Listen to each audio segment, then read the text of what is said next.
Masing-masing kita diuji. Saya rasa tidak ada seorang pun yang tidak diuji.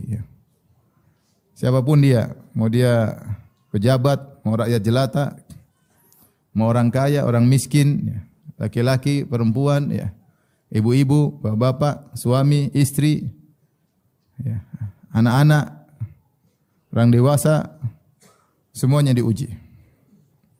Coba tunjukkan kepada saya ada seorang yang tidak diuji, pasti enggak ada. Semuanya pasti sudah diuji dan sedang dalam ujian.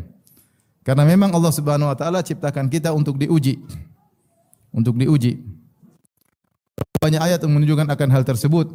Di antaranya Allah Subhanahu wa taala berfirman, "Alladzi khalaqal mauta wal hayata liyabluwakum ayyukum ahsanu amala." Dia yang menciptakan kehidupan dan kematian untuk menguji kalian, mana di antara kalian yang terbaik amalnya. Allah juga berfirman, "Kullu nafsin dha'iqatul maut wa nabluukum bisyarri wal khairi fitnah wa ilaina turja'un." Setiap yang bernyawa akan merasakan kematian. Wa nabluukum bisyarri wal khairi. Kami menguji kalian dengan kesenangan dan kesulitan. Sebagai fitnah, sebagai ujian. Wa ilaina turja'un, dan kepada kamilah kalian akan dikembalikan. Itu akan kalian kembali untuk menerima raport dari hasil ujian yang kalian kerjakan selama ini. Demikian juga Allah Subhanahu wa taala berfirman, Allah menciptakan alam semesta ini sebagai sarana prasarana untuk menguji manusia. Kata Allah Subhanahu wa taala, "Wa huwal ladzi khalaqas samawati wal arda fi sittati ayyamin wa kana 'arshuhu 'alal ma' liyabluwakum ayyukum ahsanu amala." Dan dialah Allah Subhanahu wa taala yang telah menciptakan langit dan bumi dalam waktu 6 hari, sementara arsy-Nya ketika itu sudah di atas air. Buat apa Allah menciptakan langit dan bumi? Liyabluwakum ayyukum ahsanu amala, untuk menguji kalian mana di antara kalian amalan yang terbaik. Jadi Allah ciptakan langit dan bumi ini untuk ujian kita, menguji manusia. Allah juga berfirman dalam surat Al-Kahf, "Inna ja'alna ma'alal ardi zinatan laha linabluwahum ayyuhum ahsanu amala." Sungguhnya kami telah menjadikan apa yang di atas muka bumi ini sebagai perhiasan, keindahan, untuk menguji mereka mana di antara mereka amalannya yang terbaik. Nabi SAW juga bersabda, "Inna dunya hulwatun khadirah, wa inna allaha mustakhlifukum fiha, liyanzura kaifa ta'malun, wattaqud dunya wattaqun nisa, fa inna awwala fitnati bani Israel kanat fin nisa." Kata Nabi SAW, sungguhnya dunia ini manis dan hijau, manis dirasakan, kemudian hijau dipandang, dan Allah menjadikan kalian hidup di atas muka bumi ini buat apa?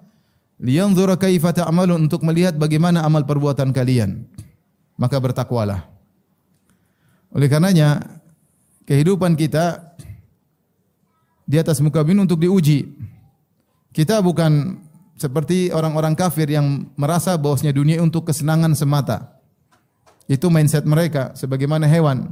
Kata Allah Subhanahu wa taala, "Walladzina kafaru yatamatta'una wa ya'kuluna kama ta'kulul an'amu wan naru mathwal lahum." Adapun orang-orang kafir, maka mereka bersenang-senang dan mereka hanya makan-makan sebagaimana binatang ternak yang makan. Wan naru mathwal lahum, kemudian tempat kembali mereka adalah di neraka Jahannam. Allah tidak menciptakan kita hanya sekedar untuk memuaskan hawa nafsu, untuk makan-makan, untuk melampiaskan hasrat, tidak. Itu semua hanyalah pernak-pernik kehidupan, tapi tujuan utama adalah untuk diuji, untuk diuji. Dan namanya ujian adalah hal yang banyak di antaranya hal-hal yang tidak kita sukai, yang tidak menyenangkan hati, yang memilukan hati. Namun itulah ujian. Siapa yang lulus, maka dia akan meraih hasil yang terbaik di dunia sebelum di akhirat. Maka kita harus tanamkan dalam hati kita, ibu-ibu yang dirahmati Allah Subhanahu wa taala, bahwasanya kita hidup ini untuk diuji. Saya rasa semuanya diuji. Ibu-ibu ada enggak yang enggak diuji? Enggak ada, semuanya diuji. Ada yang diuji karena suaminya selingkuh lah, diuji suaminya poligami lah, diuji suaminya pelit lah, dan juga banyak suami diuji sama istrinya, ngomel mulu lah, maunya ke salon-salon mahal padahal duitnya enggak ada, maunya beli tas-tas branded padahal suaminya enggak punya duit ya. Ada yang diuji dengan mertuanya. Ada yang diuji dengan mantunya. Ada enggak diuji dengan mantunya? Ada. Mantu kurang ajar, tidak menghargai anak. Ada yang diuji dengan mertuanya, mertuanya tidak menghargai dia, merendahkan dia, menghinakan dia. Dia mantu yang miskin, mertuanya kaya, dia terhina, kasihan. Ada yang seperti itu ada. Ada kasus seperti itu. Ada yang diuji dengan orang tuanya sendiri. Ada yang diuji dengan anaknya. Diuji dengan kesenangan, diuji dengan penderitaan. Intinya, semua orang diuji. Yang Allah ingin lihat bagaimana sikap kita terhadap ujian tersebut. Makanya saya sering bilang, emang kalau jadi orang kaya tidak diuji? Emang kalau jadi pejabat tidak diuji? Diuji. Betapa banyak pejabat diuji lebih berat daripada kita. Mereka tersenyum tapi di balik senyuman tersebut penderitaan. Emang raja tidak diuji? Emang raja tidak sakit perut? Emang cuma kita aja yang mencret? Raja juga mencret. Siapa bilang raja tidak pernah mencret? Emang raja tidak pernah diomelin istri? Semua diuji, enggak ada yang enggak diuji. Emang cuma si miskin yang tidak bisa tidur memikirkan sesuatu. Terkadang orang si kaya tidak bisa tidur. Oleh karenanya hidup ini pasti ujian.